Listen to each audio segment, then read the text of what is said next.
में। और जैसा कि आप देख रहे हैं इन दिनों की हालिया जो स्थिति जो बन रही है, उसके मुताबिक अगर हम बात कहें तो बहुत ही गंभीर स्थिति है भारतीय जनता पार्टी की, क्योंकि लगातार जो दावे और वादे जो उनके द्वारा की जा रही थी, अब सभी दावे और वादों का जो पोल है वो खुलता हुआ नजर आ रहा है। किस प्रकार से मेन स्ट्रीम मीडिया को उन्होंने अपनी गोदी मीडिया बना रखा है और अपनी जो भावनाएं हैं, अपनी जो दूषित भावनाएं हैं, उसको किस प्रकार से गोदी मीडिया के कंधों पर रखकर ये गोली के रूप में चला रहे हैं, आम जनता को किस प्रकार से ये बरगलाने की कोशिश कर रहे हैं। यही वजह रहा कि बीते दिनों विपक्षी दलों के द्वारा, विपक्षी खेमे के द्वारा किस प्रकार से गोदी मीडिया का बहिष्कार किया गया या गोदी एंकरों का बहिष्कार किया गया, और गोदी एंकरों के बहिष्कार होते देख नरेंद्र मोदी और मोदी जी की सरकार के द्वारा किस प्रकार से विपक्षी खेमे के जो कद्दावर नेता हैं, जो अपनी मुख से, अपनी मुखवाणी से किस प्रकार से उनके ऊपर गोली रूपी जो वर्षा करते हैं, उनके ऊपर जो आरोप होते हैं उनको किस प्रकार से तथ्यात्मक बातें कर कर उसको सिद्ध करते हैं, उसको देखते हुए मोदी जी ने किस प्रकार से गिरफ्तारियां शुरू की, किस प्रकार से आम आदमी पार्टी के सबसे पहले दिल्ली के उप मुख्यमंत्री मनीष सिसोदिया को गिरफ्तार किया गया। एक लंबे अरसे से वो अभी तक एक तरह से कहें तो कैद में है, जेल में है। और उसके बाद फिर संजय सिंह, एक बड़ा नाम जो लगातार न सिर्फ संसद में बल्कि संसद से बाहर भी लगातार वो भारतीय जनता पार्टी के जो नापाक मंसूबे हैं उन पर से वो पर्दा उठाते हुए देखे जा रहे थे, उनको भी बीते दिनों गिरफ्तार कर लिया गया। और उनकी गिरफ्तारी के बाद से ही लगातार ये बातें अब लोग समझना शुरू कर दिए हैं कि किस प्रकार से जो बोलने वाले लोग हैं, जो केंद्र की सरकार के विपक्ष में जो बोलते हैं, उनके ऊपर कभी भी किसी भी प्रकार से गाज गिराई जा सकती है और गाज गिराई भी जा रही है। क्या भारतीय जनता पार्टी इस बार ईडी और सीबीआई के सहारे ही चुनाव जीतने का प्रयास कर रही है या चुनाव हारने का प्रयास कर रही है? आप समझ सकते हैं किस प्रकार से ईडी और सीबीआई के छापे न सिर्फ छत्तीसगढ़ में बल्कि देश के हर उस राज्य में छापे पड़ रहे हैं जहां पर आगामी दिनों में लोकसभा और विधानसभा के चुनाव हैं। दिल्ली में लगातार आम आदमी पार्टी जो है इनके ऊपर इनके सारे नापाक मंसूबों से पर्दा उठाते हुए नजर आती है। यही वजह है कि सबसे ज्यादा जो कार्रवाइयां हैं वो इन्हीं के नेताओं के साथ, इन्हीं के मंत्रियों के साथ की जा रही है। कहने का मतलब यह है कि 90% से ज्यादा जो है परसेंटेज की अगर बात कहें तो वो विपक्षी खेमे के नेताओं के ऊपर छापेमार की कार्रवाई की जा रही है। 2000 के नोट बंद करने की जो घोषणाएं की गई हैं, अब तक उसको बंद नहीं किया गया है। आचार संहिता एकदम सर पर है, कभी भी आचार संहिता की घोषणा हो सकती है, लेकिन अभी तक 2000 के नोटों को बंद करने का ऐलान मोदी सरकार के द्वारा नहीं किया गया है। इसके पीछे आप थोड़ी अगर गहराई में सोचे तो आप समझ सकते हैं कि किस प्रकार से ये विपक्षी लोगों के या फिर जो भी इनके खिलाफ में चुनाव जीतने वाले हैं या जीतने की कोशिश करने वाले हैं, लड़ने वाले हैं, इनकी झोलियों को किस प्रकार से खाली कर रहे हैं। और खाली करने के बाद ये अपने पास सारी चीजों को समेटने के बाद ये आचार संहिता की घोषणा करके और चुनाव जीतने का ये काम करने की कोशिश कर रहे हैं। हम आगे बढ़े इससे पहले मैं आपको बताऊं कि किस प्रकार से बीते दिनों प्रेस की अभिव्यक्ति को लेकर या प्रेस की एक बैठक रखी गई और पत्रकारिता के मूल्य विहीन होने पर विचार विमर्श किया गया। इसके बारे में आपको बता दूं कि बिलासपुर प्रेस क्लब की नई कार्यकारिणी का गठन किया गया। इसमें वरिष्ठ पत्रकारों का सम्मान भी किया गया। इस दौरान वरिष्ठ पत्रकारों के द्वारा ये बातें भी कही गई किस प्रकार से पत्रकारिता जो है वो मूल्य विहीन हो गया है। अब पत्रकारिता का कोई भी मूल्य नहीं रह गया है। तो जो पत्रकार बनने की रास्ते पर चल रहे हैं, जो नव युवा पीढ़ी जो है वो पत्रकारिता की पढ़ाई कर रहे हैं, चाहे कुशाभाऊ ठाकरे की बात कहें, चाहे किसी भी पत्रकारिता यूनिवर्सिटी की बात कहें, पत्रकारिता को एक अच्छा करियर के रूप में, एक अच्छा पैशन के रूप में जो लोग अपनाकर इस पर मेहनत कर रहे हैं, पैसे खर्च कर रहे हैं, ऐसे लोगों को अब समझने की जरूरत है कि किस प्रकार से मोदी सरकार के द्वारा अब पत्रकारिता को मूल्य विहीन कर दिया गया है। आपको बताएं कि बिलासपुर प्रेस क्लब की नई कार्यकारिणी की बैठक आहूत की गई। इसमें वरिष्ठ पत्रकारों का सम्मान भी किया गया। पत्रकारिता को मूल्य विहीन बनाने की साजिश हो रही है, ये मुक्ति बोध का कहना है, लेकिन हो नहीं रही है, हो चुकी है। पत्रकारिता को मूल्य विहीन बना दिया गया है। और मेनली अगर हम इलेक्ट्रॉनिक मीडिया की बात कहें, मेन स्ट्रीम इलेक्ट्रॉनिक मीडिया की बात कहें, तो वो तो मूल्य विहीन हो ही गया है। नैतिकता के सारे जो मापदंड हैं उसको वो क्रॉस कर गई है और अब सिर्फ और सिर्फ ये झूठ परोस रहे हैं। इसके साथ ही अभी भी प्रिंट मीडिया में थोड़ी बहुत लोगों की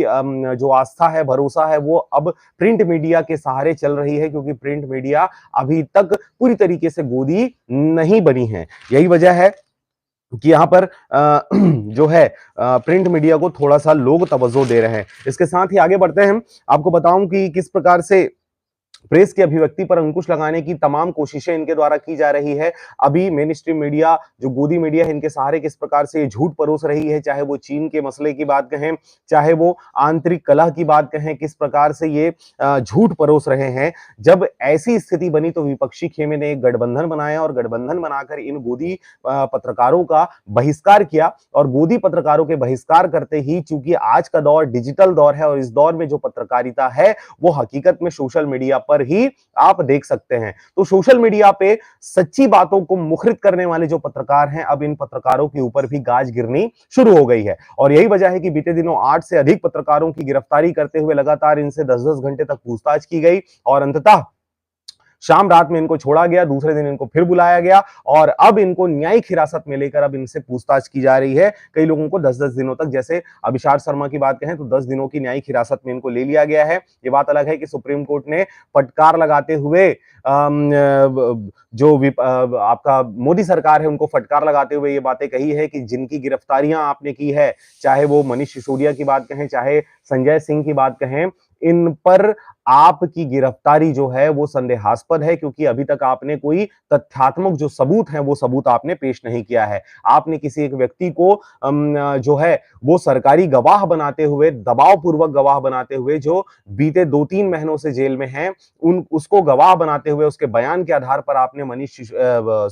आपके संजय सिंह को, मनीष सिसोदिया जैसे लोगों को आपने गिरफ्तार कर रखा हुआ है।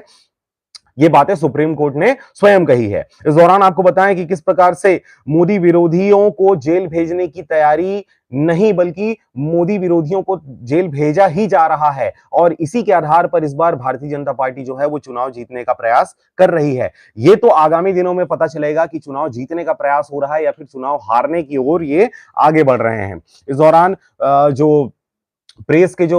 पत्रकार हैं, जो मेन स्ट्रीम मीडिया में भी कुछ लोग हैं और बाकी सोशल मीडिया पे लगातार एक्टिव रहते हैं, ऐसे लोगों के पर अंकुश लगाने के लिए सीबीआई और ईडी के छापे मरवा रही है और उनको जेल भेजा जा रहा है। नेताओं की अगर बात कहें तो बीजेपी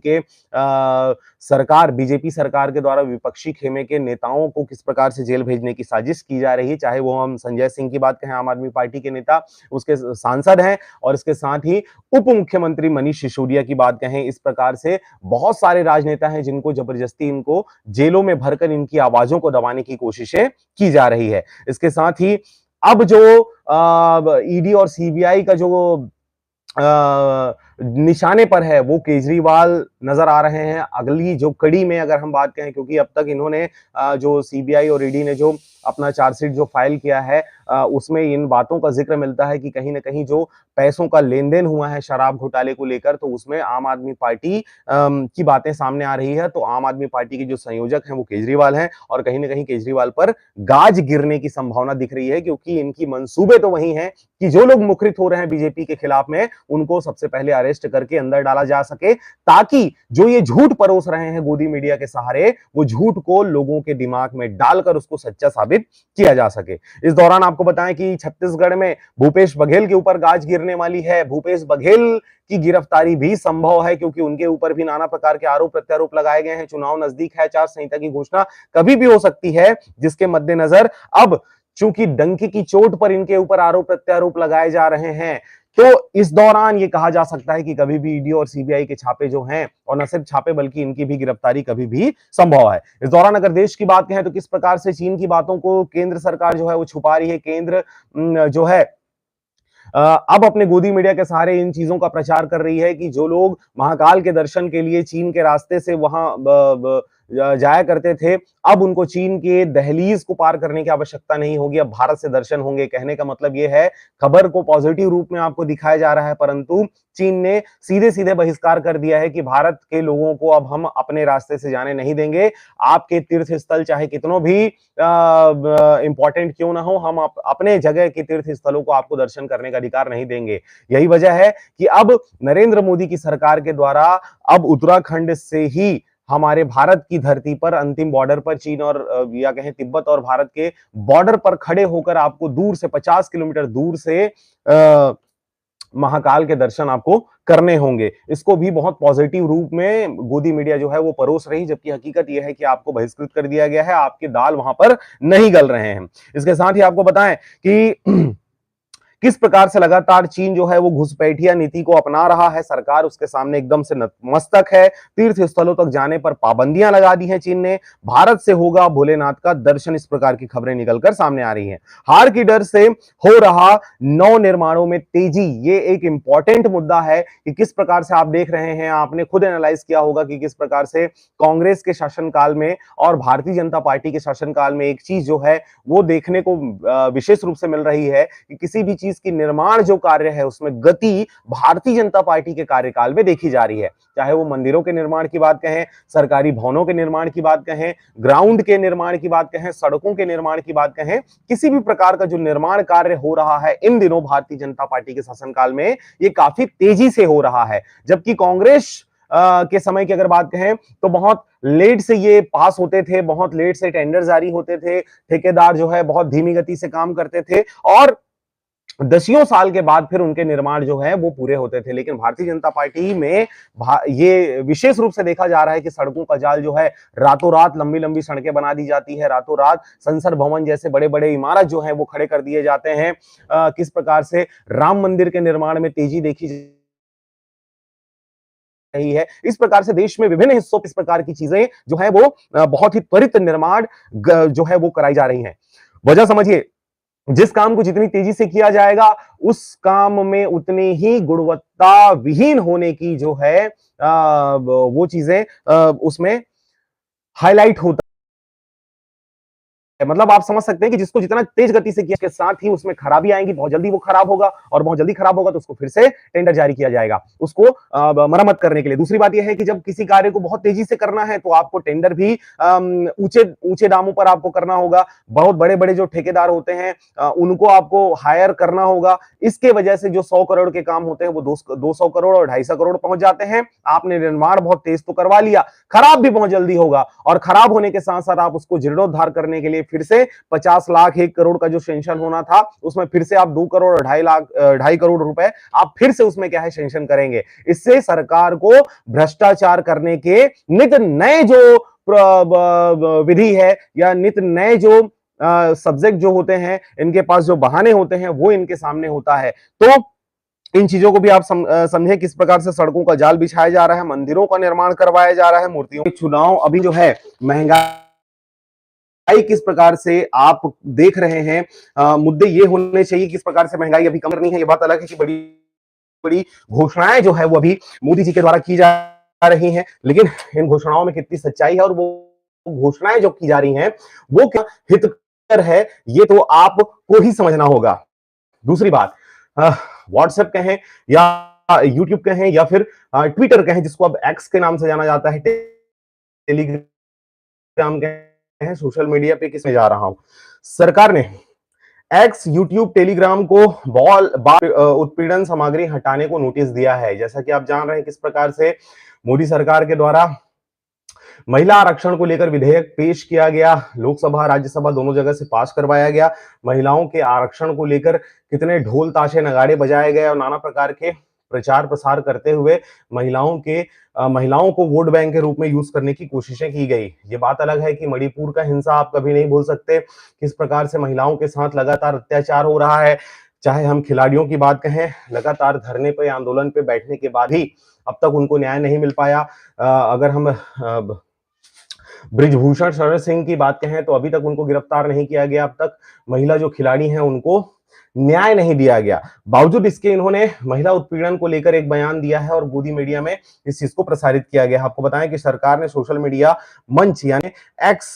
जो ट्विटर है, अब एक्स के नाम से जाना जाता है, यूट्यूब और टेलीग्राम को भारत में अपने मंचों से बाल यौन शोषण संबंधी सामग्री हटाने के लिए नोटिस जारी किए गए हैं। इलेक्ट्रॉनिक्स एवं सूचना प्रौद्योगिकी राज्य मंत्री राजीव चंद्रशेखर ने कहा कि यदि सोशल मीडिया कंपनियां त्वरित कार्रवाई नहीं करती हैं तो सूचना प्रौद्योगिकी अधिनियम की धारा 79 के तहत उनका संरक्षण वापस ले लिया जाएगा। आप समझ सकते हैं कि अगर कोई समस्या है तो उस समस्या को ही आप हटा दो, समस्या का समाधान मत करो, ये कहना है। अगर महिला उत्पीड़न हो रहा है तो उसको प्रेस वाले छाप नहीं सकते, टीवी वाले उसको दिखा नहीं सकते, और अगर आप दिखा रहे हो तो उन जो दोष जिनके ऊपर दोष आरोपित किया गया है, जो अपराधी हैं, आरोपी हैं, उनके ऊपर कार्रवाई के बजाय उन खबरों को हटाने की बातें इनके द्वारा कही जा रही हैं, जो सोशल मीडिया पे, यूट्यूब पे, ट्विटर पे, प्रिंट और इलेक्ट्रॉनिक मीडिया पे जो चीजें छापी जाती हैं या प्रकाशित की जाती हैं यौन उत्पीड़न को लेकर, या किसी भी प्रकार के शासन विरोधी जो चीजें छप रही हैं उनको हटाने की कोशिश लगातार इनके द्वारा की जा रही है। यही वजह है कि गोदी मीडिया को उठाते हुए सोशल मीडिया पे सच्ची पत्रकारिता करने वाले पत्रकारों को अरेस्ट किया जा रहा है, ऐसे नेताओं को अरेस्ट किया जा रहा है जो सच्ची बातें करते हैं। और ये जो बात स्पेशल जो छापी गई है, जो प्रिंट मीडिया में या कहें विभिन्न अखबारों में इसको छापा गया है, फ्रंट पेज में छापा गया है, जिसमें सोशल मीडिया में यौन उत्पीड़न संबंधी बातों को छापने पर या छापा गया है तो उनको हटाने की बातें सरकार के द्वारा, केंद्र सरकार के द्वारा कही गई है। फिलहाल आपकी इस वीडियो के बारे में क्या राय है? जो मुद्दे हमने रखे हैं उन मुद्दों के बारे में क्या राय है? आप हमें कमेंट बॉक्स पर रख सकते हैं। इस वीडियो में आज के लिए इतना ही, फिर मिलेंगे। नमस्कार।